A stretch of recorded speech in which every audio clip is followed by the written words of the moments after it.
کہ اگر کوئی شخص اس ماہ میں کسی ایک بندے مومن کا روزہ افطار کرواتا ہے تو اللہ اس کو ایک غلام آزاد کرنے کا ثواب دے گا۔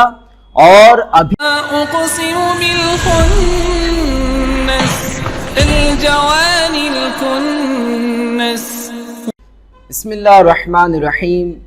شہر رمضان الذی انزل فیہ القرآن۔ ناظرین و سامعین کرام، السلام علیکم ورحمۃ اللہ وبرکاتہ۔ ہم اپنے کوئز کے ایک اور ویڈیو کے ساتھ آپ کی خدمت میں حاضر ہوئے ہیں۔ اس ویڈیو میں ہم ماہ مبارک رمضان کی ایسی فضیلتوں کو اور خاصیتوں کو جاننے کی کوشش کریں گے جو اللہ نے کسی اور مہینے میں نہیں رکھی ہے۔ سب سے پہلی خاصیت جو اللہ نے اس مہینے کو عطا کی اور کسی اور مہینے کو نہیں دی وہ یہ ہے کہ اللہ نے اس مہینے میں قرآن کریم کو نازل فرمایا، جس کی طرف قرآن کریم کی اس آیت میں اشارہ ہو رہا ہے کہ شہر رمضان انزل فیہ القرآن۔ شہر رمضان یہ وہ مہینہ ہے کہ جس میں اللہ نے قرآن کریم کو نازل کیا۔ قرآن کریم کے سلسلے میں رسول اکرم صلی اللہ علیہ وآلہ وسلم ارشاد فرماتے ہیں کہ القرآن افضل من کل شیء دون اللہ، کہ قرآن کریم اللہ کے سوا اس دنیا میں پائی جانے والی تمام چیزوں سے افضل ہے۔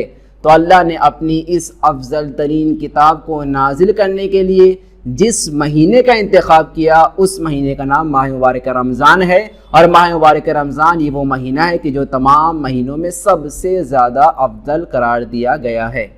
اس مہینے کی ایک اور خاصیت یہ ہے کہ جو شخص اس ماہ میں قرآن کریم کی ایک آیت کی تلاوت کرے گا تو اللہ اس کے نامہ اعمال میں ختم قرآن کا ثواب لکھ دے گا، یعنی پورے قرآن کی تلاوت کرنے کا ثواب اس کے نامہ اعمال میں درج کر دیا جائے گا۔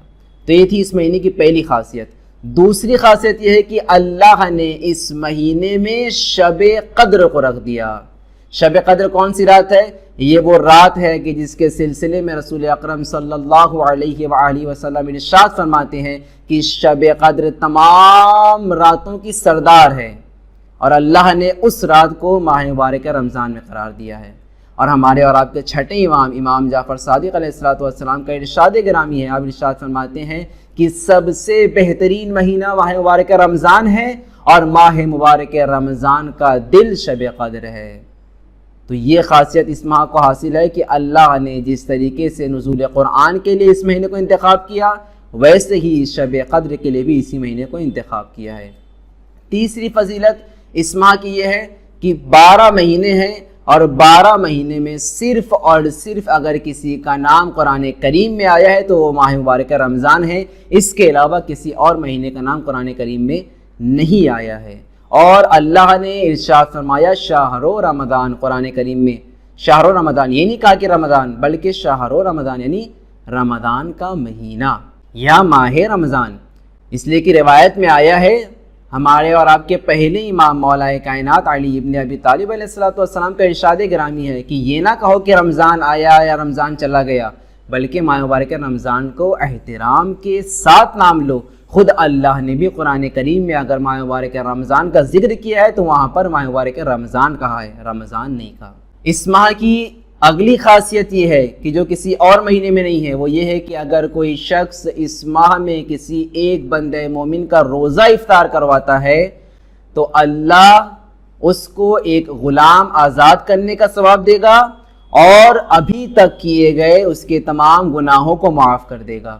یہ بات جب رسول خدا صلی اللہ علیہ وآلہ وسلم نے ارشاد فرمائی تو چند اصحاب کھڑے ہو گئے، انہوں نے عرض کیا رسول اللہ اگر کسی کے پاس اتنا پیسہ نہ ہو، اتنی دولت نہ ہو کہ وہ کسی کا روزہ افطار کرا سکے تو وہ کیا کرے؟ تو رسول خدا نے ارشاد فرمایا اتقوا النار، کہ اپنے آپ کو جہنم سے بچاؤ۔ کس طریقے سے؟ وَلَوْ بِشِقِّ تَمْرَةٍ، چاہے وہ ایک کھجور کے ذریعے ہی کیوں نہ ہو۔ اتقوا النار، اپنے آپ کو جہنم سے بچاؤ چاہے وہ پانی کی ایک گھونٹ کے ذریعے ہی سے کیوں نہ ہو۔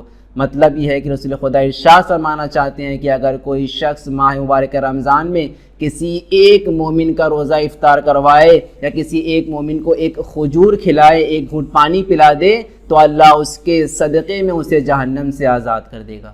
اسی طرح ماہ مبارک رمضان کی ایک خاصیت یہ ہے کہ اگر کوئی شخص اپنی ہر واجب نماز کے بعد اس دعا کو پڑھے بسم اللہ الرحمن الرحیم اللہم ادخل علی اہل القبور السرور، تو اس کا فائدہ یہ ہوگا کہ اللہ روز قیامت اس کے گناہوں کو معاف کر دے گا۔ تو آپ نے اندازہ کیا کہ اللہ نے اس مہینے میں کتنی زیادہ نعمتیں اور اس مہینے کو کتنی زیادہ فضیلتیں دے دی ہیں۔ اس مہینے کی ایک اور خاصیت یہ ہے، اگر کوئی شخص یہ چاہتا ہے کہ روز قیامت اس کے نیک اعمال کا پلڑا بھاری ہو جائے تو رسول خدا کے اوپر کثرت سے صلوات پڑھے۔ جو شخص اس ماہ میں کثرت سے رسول خدا صلی اللہ علیہ وآلہ وسلم پر صلوات پڑھے گا تو روز قیامت اللہ اس کے نیک اعمال کے پلڑے کو بھاری کر دے گا، اور اس کا مطلب یہ ہے کہ جس کے بھی نیک اعمال کا پلڑا بھاری ہوگا وہ جنت کا مستحق قرار پائے گا اور جہنم سے محفوظ ہو جائے گا۔